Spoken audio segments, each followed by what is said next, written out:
Good morning, everybody, and welcome back to another Vintage Cube draft. Now, I hope they're not bringing back the alternate arts for everything going on, like what they've got with Creeping Tar Pit here. It just makes it really hard to identify cards. I could take Mystic Confluence, because the card is crazy strong.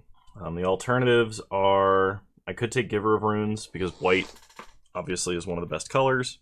Tropical Island is really good fixing. But there's only one blue card in this pack, because Black Staff of Waterdeep is not really playable in almost any deck. Or if it is, I just don't understand how to play it in this format, because I keep seeing this card and I'm like, oh, maybe it's good, oh, maybe it's good. Nah, I don't think it is. So we're going to take Mystic Confluence. Immediately follow it up with a Ponder. What else is in this pack that we might want? There is a Spell Seeker, which is much better once you have things like Ancestral Recall and Time Walk. Fallen Shinobi, which if we were playing Dimir Control would be a great top end. It's also Ulamog. I'll take Ponder. Like, we could be playing Control, we could be playing Storm. If blue's open, that's fantastic news. Because in this format, blue is generally considered to be the best color, but it's a color that everyone wants to play, so generally you don't get like a sick mono blue deck. Alright, there's a Dismember, which is not bad. Urza's Saga, which is not bad. Chart a Course and Expressive Iteration are both fantastic. But I'm going to take Mentor. Because if we can get Mentor and we get like Ponder, Preordain, and then like some counter spells to back it up, the blue-white deck is actually really crazy. So, take Mentor. Let's see. There's a Young Pyromancer, a Spire Bluff Canal, Soulfire Grandmaster, a Braid, Oblivion Ring, and Pestermite. So Pestermite is nice because Pestermite has Flash. Young Pyro does a similar thing to Mentor. And I'm not opposed to being in red. We're just going to need better fixing if I take Pyromancer and intend on playing it. If we get like a good Jeskai deck or even an Izzet deck splashing white for like Mentor and Lightning Helix, that would be fantastic. Yeah, I'll take Young Pyro. There's a Chain Lightning. There's also Dragon's Rage Channeler. Chain Lightning goes into more decks than Dragon's Rage Channeler. There's also a Seachrome Coast. I'm going to take the Chain Lightning. Sacred Foundry, I think is a little bit better than Hazoret. I'm probably not playing a Rishadan Port in this deck. I might play like a Wasteland or Strip Mine, but Frost Titan is good as top end in a deck like this, but I think I'm going to take Sacred Foundry. There's a Trinket Mage. We have nothing we can fetch off of Trinket Mage. Field of Ruin, which is pretty not great hate. There's a Lavamancer, which we can use to turn our cheap spells into reach. Trinket Mage is obviously at its best when you have something like Black Lotus, but I think we take the Lava Man. So if we could get like a Scalding Tarn or a Flooded Strand, that would really massively help our fixing with Sacred Foundry. I don't think we'd be playing a Scrubland. I'm probably going to try and lean away from Mono Red, but the only other card in this pack that I want is maybe a Leonian Relic Warder. So I'm going to take Sulfuric Vortex, but this is obviously better in a much heavier red deck. Firebolt or Abbot of Carol Keep. I think I'm going to take the Firebolt. Abbot is actually really good, especially when your deck is very cheap, but I think I prefer the Burn spell, especially the one that has built-in card advantage with Flashback. I guess I'll take Pyromancer as it's the only card in my colors, but I doubt that I'm playing this. Okay, Chart a Course is very good, especially when you have tokens and cheap creatures to attack. Just becoming a 2-mana divination is huge. Okay, I do like a Braid, especially in Vintage Cube. There are a lot of broken artifacts running around in the format. Dragon's Rage Channeler came around. So depending on how much blue is available and in what flavors, I may drop blue Hazoret in favor of like trying to draft a mono red deck, but okay. So we have several options in this pack. There is Gitaxian Probe, which is quite good with Young Pyromancer, Monastery Mentor, Dragon's Rage Channeler. There's a Snapcaster Mage, which is great with Chain Lightning, Firebolt, Braid, Chart a Course. There's Inspiring Vantage, which can help us splash for Mentor. Legion's Landing is an excellent white spell, especially in aggressive deck. And a Lightning Strike. I actually think Probe might be our best bet for this deck. I'm a little sad to pass Snapcaster, though. Especially because, like, we have Ponder. We have a lot of really good 1-mana spells already. But Probe is free. Literally free. And draws a card. I think I'm going to take Probe. Okay, we're getting some blue counter spells now. I think I like Miscalc a little bit better than Force of Negation, because Force is double blue and we don't have that many blue spells yet. Yeah, I'm going to take Miscalc. Okay, Muldrifter is good. Chrome Mox is good when you have Monastery Mentor. And then there's also Embereth Shieldbreaker. Now, Embereth Shieldbreaker is great because it's a smelt that's also a creature, which can matter a lot for Young Pyro and Mentor. This one's actually really tough. It's a lot tougher than it should be. I'm going to take Muldrifter. Spell Pierce is fantastic in a deck like this, but so is Faithless Looting. Flame Spill is not bad either, but I think we got to take the Spell Pierce. Kind of regretting not taking Snapcaster. Splinter Twin, we've already seen Pestermite and it's already gone by, but that doesn't mean that Deceiver Exarch. I think we already passed Zealous Conscripts too. This is not an opposition deck. Actually, it is. What am I saying? We've got Young Pyro and we have Monastery Mentor. This can totally be an opposition deck. So I'm going to take opposition. And the only reason that I'm saying that is, even though Splinter Twin's more straightforward win the game combo, we've already passed the creatures that are good with Splinter Twin. Okay, Colonnade is technically fixing for us. I don't like it though. We're like a Runaway Steamkin is pretty much only good in mono red, so I think I'm gonna take Wear and Tear, just because this card is like really versatile. Even if we're not main decking it, having it in the sideboard's fantastic. We are gonna need some more creatures. Light Up the Stage might be the pick here, because we do have quite a bit of direct damage, but I'm a little light on creatures, so I'm gonna take Sower of Temptation. Mind control effects are very strong, so. Really hoping we can get a Steam Vents or a Volcanic Island and a Fetch Land by pack 3. Because otherwise our mana is going to be quite difficult. Cave of the Frost Dragon. No, I don't think so. I like Paladin class just because I like taxing effects. I just don't know when this is going to be good. In theory, with our deck going wide, it could be quite good, but I'm not gonna take Paladin class over a Burst Lightning, because Burst Lightning is in our main colors. Okay, Inspiring Vantage came around, which does make our mana significantly better. A little sad to pass Lightning Strike, but like we already have very close to the number of playables we need. We're going to need a few more creatures. I'm not a fan of Siege Gang Commander. I know the card's really good, and people are going to yell at me, but we need fixing super bad. I'll take Goblin Guide. Empty the Warrens into the sideboard. Faithless Looting. Lava Claw Reaches into the side. I don't recommend playing colorless lands in a 2 to 3 color deck in Vintage Cube unless the rest of your mana is just absolutely absurdly amazing. So obviously if we could get Power 9 in pack 3, that would be the best, followed by Fixing for Blue, followed by better creatures. Like if we could get Swift Spear, if we could get... we already passed Abbott. Probably should have taken Abbott. This deck still needs a little bit of help. Soulscar Mage is the other one I was thinking about. That's tough. Well, hopefully Soulscar Mage comes all the way around. But we gotta take a Steam Vents. Would love an Impulse too. Fire Blast. I would play Fire Blast in a deck like this, but I'm not gonna pass Steam Vents.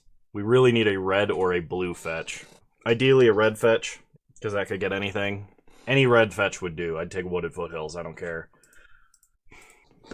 Scalding Tarn. Yeah, I'm taking Scalding Tarn, 100%. Mana is great now. Wheel of Fortune would be insane if we had either Narset or fast mana for it. I'm taking Mana Leak. I just want to protect the stuff I stick on board. If I can get Geist on the wheel, I'd be happy about that too. I should have taken Geist. Mana Leak is higher power, but I was like, I don't have enough creatures. Refuses to pick creatures. Is there a more Kano thing to do? Let's see. Flametongue Yearling or Shark Typhoon? I think I take Flametongue Yearling because this removal built into a body. Shark Typhoon, I think, is the better card. It also turns on Delirium for... Actually, how are we doing on Delirium? We have a fetch land, instant sorcery creature. We do have an enchantment. I'm not... It's a creature with flash, though. We're never casting this card, but we don't have to. And even if we spend 4 mana to make a 2/2, I think I'm going to take the Flametongue Yearling. I think it's a lot lower power level card, but we need creatures we can play on curve. And Flametongue Yearling has the same like scalability has a similar scalability. It's just a way worse card in the general sense, but I think it's going to be better for us. Because like if we play against an aggressive deck that plays a 1-drop, we can play this on 2, and then we can kill the 1-drop. And I think that... Because like we already have Spell Pierce, Miscalc, Mana Leak, Mystic Confluence, so like we should be a little bit better off versus control decks. Obviously Shark Typhoon can't be countered, and it has Flash, so like maybe it's better. Probably is better. Swift Spear. There we are. Taking Swift Spear. Yeah, I mean, short of a Mox and a Lightning Bolt, like, this deck has basically everything I want to play in, like, a blue-red spells deck, except Snapcaster. Speaking of Mox, I can take Mox Diamond. Robber of the Rich. I could play in this deck. I could also play Glorybringer. I have to take Robber of the Rich or Glorybringer, don't I? I'm taking Glorybringer. Card is an amazing top-end card that ends the game pretty quickly. Can also remove problematic creatures your opponent has. This could be a Bombat Courier deck. This could also be a Looter Eel Core deck. If I take Bombat Courier, basically my entire deck costs 1. Which would be good because we have a lot of, like, card spam. Like, our curve being so low is not a bad thing if we're taking Bombat Courier, because this is a way to reload. Looter Eel Core is better if we have, like, equipment and stuff we can stick on it, so I'm going to take Courier. Banefire is also an option, but we're still lacking creatures, and we need to cut some non-creatures when we go to make cuts. Control Magic, Imperial Recruiter. I'm not playing Archangel Avacyn. I could play Shrine of Burning Rage, because we do have a lot of red spells. Recruiter is kind of bad, because while it does fetch any creature in the deck, it's way better in a combo deck, or a deck that can flicker it to get additional value. I guess it can find Mentor for us, but Soulscar Mage came all the way around, so did Fire Blast. I'm going to take Soulscar Mage. I really don't think we can have too many creatures at the moment. Magda seems less good. We have no other dwarves. It's just going to make treasures by itself, which I guess can fix for us maybe if we need it. Sure, I'll put Tithe Taker in the sideboard. I guess I'm not splashing black for anything. I guess I'll take a Sword of Feast and Famine for the side. Take a Last Minute Progenitus, Robber of the Rich, and Banefire. Okay. So I think we have too much blue to not run blue. Running Mentor should be close to free, because we do have a fetch. We have 2 other lands that help splash for it. We need to cut some cards. And we need to cut some cards that are mostly not creatures. So this might actually be a Sulfuric Vortex deck. We have a bunch of prowess threats in one drop slot. We have Dragon's Rage Channeler. It is an enchantment, so it potentially helps turn on Dragon's Rage Channeler. It's the same logic with like Opposition. Problem with Opposition is it is double blue, which might be difficult. Opposition is really good with Pyromancer and Mentor, though, because we just like tax all of our opponent's lands and then beat them down. Mystic Confluence is a really top-end card advantage spell. I think Wear and Tear is going to go into the side. I think it can be main deckable in this format, but I don't think I'm playing Electromancer, because even though it cheapens a lot of these spells, there's not that many things it actually helps with too much. I think I'm going to cut Sower of Temptation. Muldrifter is going to be a great top deck if we just top deck to 5 mana. I still have to cut like 7 cards, but all my cards are good. Okay, I'm probably not playing Mystic Confluence. Oh man, we have a lot of really good non-creature spells. I probably don't need to play Imperial Recruiter, for reasons previously stated. If I were to cut any other creatures out of this, it'd probably be Magda or Robber of the Rich. Well, Robber of the Rich is pretty good. Let's cut Magda, and then we need to cut like 3 or 4 non-creature spells. I mean, Opposition can be good because we have a bunch of 1-drops. The problem is I'm only playing 13 creatures now. I think we have to keep the cantrips just because of Prowess triggers, Surveil trigger off of Dragon's Rage Channeler, Young Pyro, Monastery Mentor. You just want to like get as much value from those as possible. I'm going to cut Banefire because it's not likely I'll have a ton of mana to dump into it. Even though it is like targeted damage, we have a lot better and more efficient targeted damage in the form of Firebolt, Chain Lightning, and Burst Lightning. And is it correct to not play Opposition? Yeah, I think it might be. I really like it with Mentor and Pyromancer, and the fact we have so many 1-drops. It's just, if I have it stuck in my hand and I can't cast it, that's a huge issue. So now I need to cut 1 card, and it probably needs to be a non-creature card. I almost want to say looting, but looting is really good at helping you dig for a land if you need a land, helping you dig for a threat if you're holding only lands. It makes every land you top deck into the late game turn into a different card, which is fantastic. It also powers up Grim Lavamancer.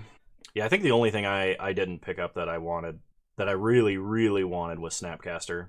I don't know if I can cut any more creatures than I already have. 13 seems pretty slim. I guess my worst burn spell would be a Braid, but a Braid is really good. Alright, I think we've got ourselves a deck. A very interesting one. Ow, my ears. So this wants me to run 1 plains. That would give me 1, 2, 3, 4 white sources for Mentor only. We have double red, so we need a lot of mountains. 1, 2, 3, 4, 5, 6, 7, 8, 9, 10, 11, 12. 12 red sources. Seems good. And then we have 5-ish blue sources. Maybe I cut this plains for an island.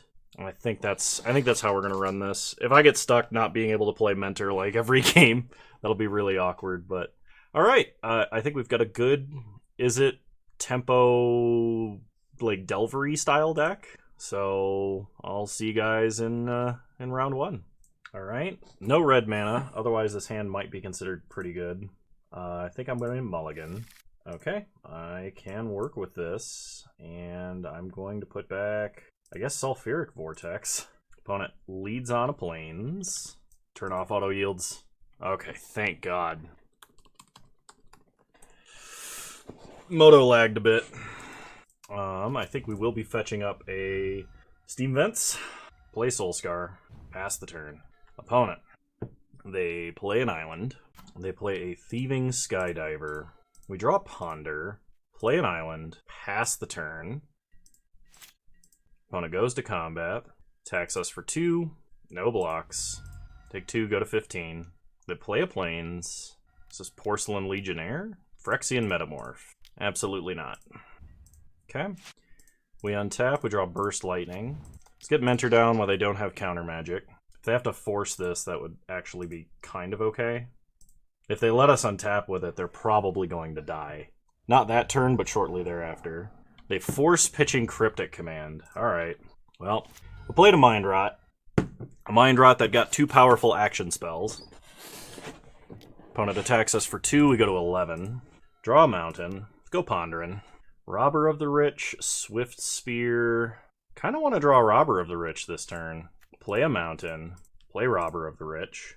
Go to combat. Attack. We exile Vendilion Click. Take him to 12. Pass the turn. Opponent plays a Hollowed Fountain untapped. Then plays a Narset Parter of Veils. Okay. Nothing we can do about that. They dig with Narset. They get Dismember. They play Mox Ruby. They Dismember Robber of the Rich. And they are very close to just dying. We untap. Draw Swift Spear. Play Swift Spear. Go to combat. Attack our opponent. Burst Lightning our opponent. They go to 2. We're top decking Inspiring Vantage, though. If our opponent can find a Wrath, we are in trouble. Elspeth's Sun's Champion is not a Wrath, but may as well be. We need to... Well, we're top decking Inspiring Vantage. We need to top deck Glorybringer or Chain Lightning. We have no 6-drops, so I don't think there's a reason not to hold this in hand for a turn. Come on, direct damage. Oh, we also need cards to pitch to Faithless Looting were we to draw it. I should have just waited. Or attacked a Narset to stop my opponent from digging. Okay, direct damage or bust. Bust. That was really close. I think I did make a play mistake there. Knowing what I know now, do I bring in Wear and Tear? I don't think so. We also did mulligan that game. But so did our opponent, I think. Alright, we would like to play first. Yeah. Okay. Gonna play around Wasteland. That makes me play Young Pyro this turn. Probe. Get a token. Opponent has a bunch of good cards, but nothing early. Okay, they play a Mox Pearl and an Island, which lets them play Geist. We untap and draw Chain Lightning. So play a Mountain. Firebolt them. Chain Lightning them. Go to combat. Attack for 2. Opponent trades. They gotta stop the bleeding. They untap. They play a Plains. They play a Karn. They can make a 2/2. Oh, they play Elspeth. We draw Burst Lightning. Play a Mountain. Play Sulfuric Vortex. Go to combat. Attack our opponent. Opponent trades with the token, takes 2, goes to 13, takes 2, goes to 11. They play an Island. They can play Lyra, but it doesn't really do anything, because it doesn't gain them life. We untap, take 2. Draw Robber of the Rich. Well, that draws us a card from our opponent's deck, but we can only play it if it costs 3 or less. Go to combat. Attack our opponent with everybody. Kitchen Finks. Okay. Opponent takes 1. Play the Finks or we lose it. If Finks dies, my opponent gets it. Something to know. I think we can race with a Flashback Firebolt and a Kick Burst Lightning. I think. Because, like, my opponent would have to plus Elspeth on Lyra and attack to kill us before we could potentially kill them. And that means they would be playing Karn and down-ticking Karn to make a 2/2, which we could Firebolt away, and if we drew a land, then we could Burst Lightning our opponent, and that would be lethal. Opponent attacks us for 5. We go down to 9. They make a soldier, and they pass. We untap, we take 2 and go to 7. We draw a Ponder we cannot cast. What could they have? They're sitting at a virtual 2, and we can guarantee 1 damage. Problem is, we cannot stop them from killing us with Lyra next turn. Okay, so we're going to attack and basically hope our opponent screws up blocks. Archangel Avacyn. And it's a 5/5 because Lyra. Okay, I was going to say, I could Burst Lightning that, but that doesn't change anything. And I can't Burst Lightning it because Lyra. So, opponent got us. That was close. Alright, I'll see you guys in round 2. Alright, well, we've got all 3 of our colors of mana, spells to cast, no creatures, but hopefully we find some. Green deck. We have no instants, so we're going to lead on Sacred Foundry tapped.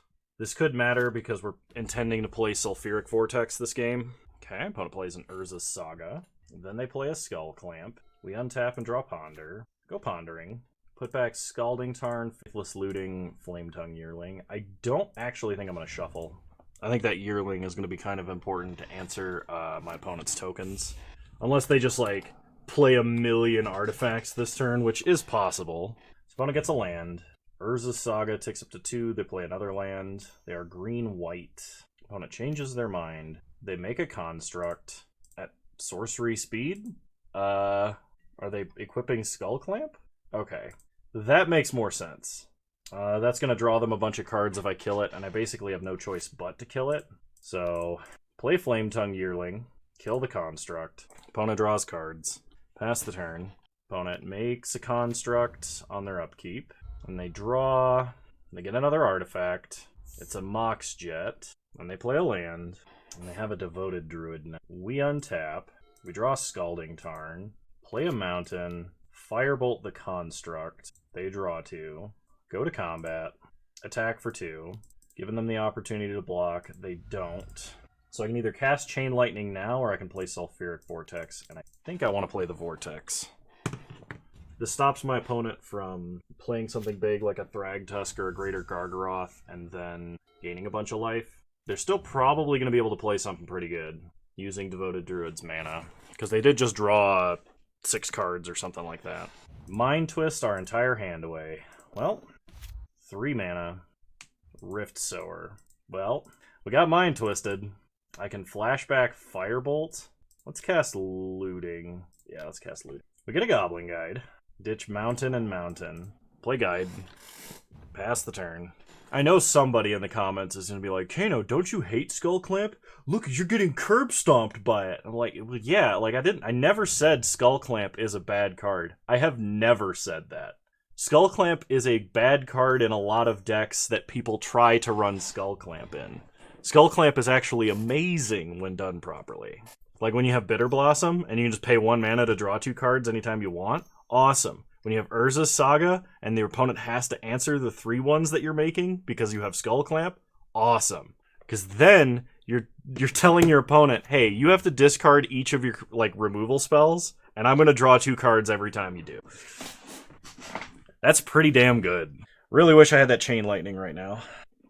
The fact that my opponent leveled up Paladin class and I cannot flashback... oh, never mind. I can flashback because they equipped...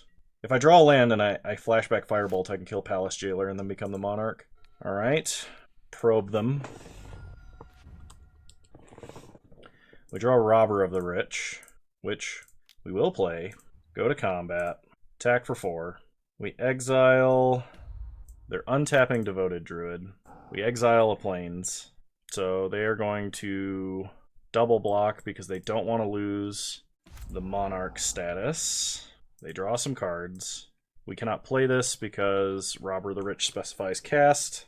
And Palace Jailer only works until your opponent becomes the Monarch, so it permanently answers the creature because we did not become the Monarch in time. Hero of Bladehold is a very fast clock. Legion's Landing. The lifelink doesn't matter as much, but the Anthem on the tokens is pretty brutal. I think we lost the instant we got Mind Twisted. But I kept a very slow hand for this deck, because this hand is this deck is practically all 1-drops. Alright. Alright, opponent, you got me. I kind of want Sword, but I think I'm bringing in Wear and Tear for this matchup. Possibly a Braid? What is a Braid better than? What is Wear and Tear better than? I think I like Wear and Tear more than I like Mull Drifter. I don't know that I absolutely need a Braid, so I'm going to try and go without it. Alright, we would like to play first. Alright, getting started on turn 1. I guess we'll keep. We do need to draw a land, though, because we have literally only 1 playable card.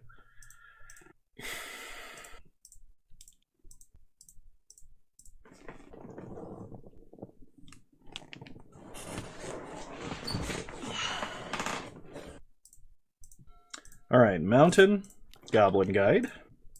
Go to combat. Attack for 2. Opponent reveals Rift Sower. So they start with a Bayou. And they suspend Rift Sower. We untap and draw Soulscar Mage. So play that. Go to combat. Hit them for 2. Opponent reveals Palace Jailer. Takes 2, goes to 16. They untap. Rift Sower taken down to 1. They play a tap land and they pass. We untap. We draw Wear and Tear. Go to combat. Attack for 3. Opponent reveals Mox Jet, does not draw it. Pass the turn. Rift Sower coming off suspend. So they will be able to cast Palace Jailer this turn. They play Mox Jet. So they could Mind Twist, or they can cast Palace Jailer. I really hope they don't have Mind Twist. Okay, they play Palace Jailer. They're going to exile Soulscar Mage. Okay, there's not a lot I can do about that.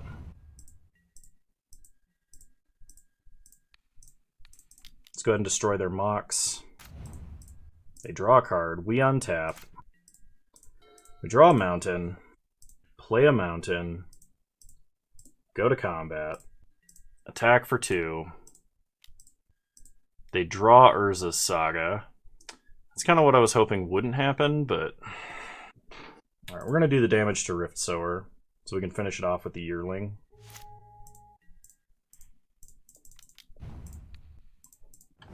Okay, pass the turn. Opponent untaps. They play an Urza's Saga. They play Fyndhorn Elves, and then they cultivate. I'm putting a land into play tapped. They draw a card. We untap. We draw Scalding Tarn. So play Scalding Tarn, fetch, get a Sacred Foundry, untapped, play Monastery Mentor, pass the turn. Urza Saga ticking up to 2, they play a land, they play a Flicker Wisp, Flickering Palace Jailer. It's pretty bad, because we have basically no way to become the Monarch. We untap. I need to draw land. So cycle Miscalc, play Young Pyro. If I can get a land for Glorybringer, I can Glorybringer down Flicker Wisp and then hit my opponent. The problem is me being the Monarch would not last very long. And I don't think I get back Soulscar even if I kill... Well, I don't think I get back Soulscar even if I do become the Monarch. And my opponent has Skull Clamp because they can get it off of Urza's Saga. That's pretty good. They play a land. Now they can animate Stirring Wildwood to block, too. They attack us for a bunch. We take 6. Man, evidently I'm just not getting ambitious enough when I draft. I'm also not drawing the lands that I need. So let's see, what can I do here? I can, like, Burst Lightning the Palace Jailer. Hang on a minute. Okay. Man, that Stirring Wildwood's causing problems. So let's play Sulfuric Vortex. And I guess we pass. So I think I do actually get the creatures back if I can become the Monarch. But the likelihood of that happening is very low. Just because even with like a Glorybringer, it's going to be difficult to actually get in for a hit. Opponent plays Night of Autumn to destroy our Sulfuric Vortex. They play a Verdant. They go to combat. So Burst Lightning, kill the Flicker Wisp. Double block one of the tokens. Opponent cracks Verdant Catacombs for a forest. They have more. I mean, they've been drawing extra cards every single turn, so I mean, I kind of should expect they have more, right? Oh my god. Alright. Alright. Yep. Kano's not ambitious enough to play Vintage Cube anymore. Alright, well, I'll see you guys in round 3. Alright, round 3. I think we will be keeping this. Opponent starts Lava Claw Reaches. We draw Chain Lightning. Play Goblin Guide. Hit our opponent for 2. They reveal Kozilek. They play a Mountain. They play a Signet. We untap and draw an island. Let's go Ponderin'. Put back Glorybringer, Gitaxian Probe, Soulscar. We will not shuffle. Play Soulscar. Go to combat. Hit our opponent for 2. They draw Bloodstained Mire. Opponent untaps. They play Bloodstained Mire. They fetch. They get a Bayou. 4 mana. They play a Huntmaster of the Fells. We untap and draw Gitaxian Probe. So start by probing. We draw Glorybringer. Opponent is playing Reanimator. That's what I've discovered. Play an island. Go to combat. Attack for 4. Opponent reveals Exhume. And they have Survival of the Fittest.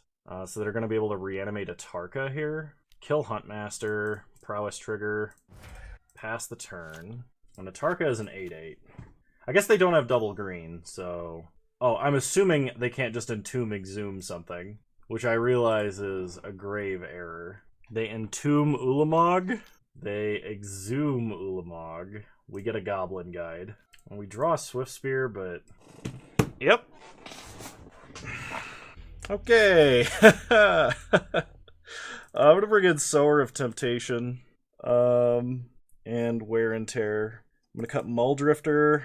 And probably Chart a Course, actually. Try it like this. Alright, play first. Yeah, sure. We've got 1-drop, double 1-drop, so... hopefully that works out. Play Goblin Guide. Our opponent kept 7 and they're playing Reanimator, which tells me they probably are just gonna, like, Entomb Exhume. Alright, and they're drawing Ulamog. They lead on Bloodstained Mire. We untap and draw an island. Play a Sacred Foundry, go to combat. Attack for 2. They draw Swamp. They take 2 and go to 16. Soulscar Mage.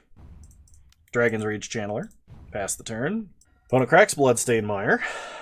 They play a Bayou into a Signet. We untap. We draw Glorybringer. Well, I could Faithless Looting and try and find Wear and Tear or a Braid. That might matter. So let's Surveil. Island of the Grave. Prowess trigger. We draw Robber of the Rich and Chain Lightning. So dump Glorybringer and Mentor, as bad as that feels. Play Robber of the Rich. Go to combat. Attack for a lot. We get a Forest. Opponent reveals Maelstrom Pulse. Pass the turn. Well, by stacking the triggers that way, our opponent did not get a Forest. But they do still have a Swamp in hand. They play a Forest. Maelstrom Pulse to kill Robber of the Rich. Okay. We untap. We draw Young Pyro. Play Young Pyro. Chain Lightning our opponent. And the game is over. Alright, we won a game. We won a game. No adjustments. Yeah, I think we gotta keep this. Opponent starts Bayou. We start Inspiring Vantage Goblin Guide. Go to combat. Hit them for 2. They get a Mountain. They go to 18. They untap. They play Bloodstained Mire. We untap. Draw a Mountain. Play a Mountain. Play a Swift Spear. Go looting. Prowess trigger. We get a Miscalc and a Hazaret. So I think we ditch Mountain Miscalc. Because as good as Miscalc is, we have no blue mana. Attack for 4. Opponent draws a Forest. Take them to 14. They go to 13, paying 1 for Bloodstained Mire. They get a Taiga. They untap. Opponent plays Pernicious Deed. Flashback Faithless Looting for the Prowess trigger. I guess ditch Mountain. Probe our opponent. Go to combat. Hit them for 5. Take them to 8. They're drawing Maelstrom Pulse. So they can activate Pernicious Deed for 1 and play Liliana, which completely negates Hazaret's usefulness. Well, I guess not completely, but it's pretty bad. Okay, put them in the grave in any order. They play Liliana. They uptick. So we're going to ditch Glorybringer because Exhume would allow us to have a Glorybringer. They ditch a Tarka. We draw Flametongue Yearling. So play an island. I can't play Flametongue Yearling because it would kill itself. Pass the turn. They play a mountain. Really hope they don't reanimate Sundering Titan. Although I guess if they reanimate Sundering Titan, they lose. Ditch Flametongue Yearling. Because if they reanimate Sundering Titan, how do they actually answer a Glorybringer? They play Huntmaster. Gain life. We untap and draw Lava Man. Play Hazaret. Go to combat. Attack our opponent. They chump. Play Lava Man. Opponent untaps. Through the Breach. Inferno Titan. So that'll kill Lava Man, deal 2 to us. Then deal 9 to us. Then our opponent edicts us and we lose. Lesson learned. Don't try to play fair. Not in Vintage Cube. 0-3. Alrighty, well, I hope everybody enjoyed this content. If you did, please leave a like, drop a comment, subscribe to the channel if you're so inclined. And remember, you can follow me on Twitch, same username over there as you find me on here. I stream Wednesday afternoons at some time, and it's generally a good time. So if you're able to show up, I highly recommend that you do. We generally have a ton of fun just BSing around on stream. It's a good time. You see, somebody told me I needed to stop saying 6 or 8 p.m. Eastern time, 6 p.m. Mountain time, because it ends up almost never being true. And so me switching and saying Wednesday afternoons has completely thrown me off my spiel. And I don't even know what other information I have to present to you, the viewer, right now. So I'm just going to say that you're a wonderful human being, and I really appreciate your viewership. And hope to see you guys in the next one. Bye!